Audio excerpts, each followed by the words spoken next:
time for a quick recap of the week, and we begin with the continuing investigation of Donald Trump and Russia, a scandal that we've been referring to as Stupid Watergate, because it has all the potential consequences of Watergate, but everyone involved is really stupid. This week, the news centred on Congressman Devin Nunes, the most Devin in the history of Devins. His parents actually wanted to name him something else, but the birth certificate just wrote Devin on itself. You may remember last week, he made headlines with a seemingly huge claim. Congressman Devin Nunes dropped a bombshell today. He said President Trump's transition team and the president's personal communications may have been caught up in, quote, incidental surveillance.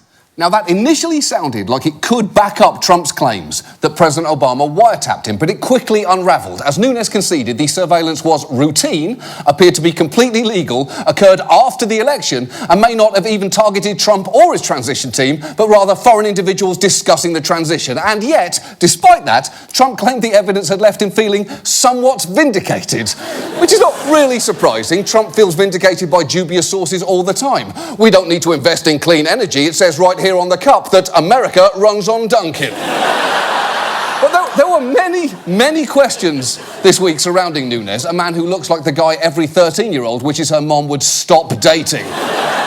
For instance, why did he make such a big show of racing to the White House to share his information with President Trump, especially in the light of this revelation? The New York Times reported White House officials were the source of intelligence reports given to House Intelligence Chair Devin Nunes.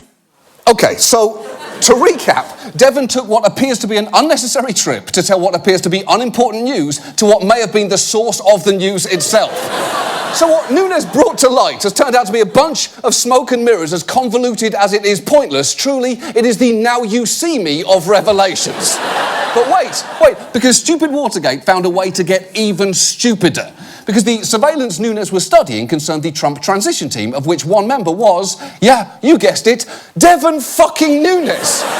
Which seems like a pretty clear conflict of interest. So it was important for Republicans to make clear just how independent he is from the White House. But they couldn't even do that properly. You got to keep in mind who he works for. He works for the president. He answers to the president. Does he work for the constituents of his district? Well, you do both.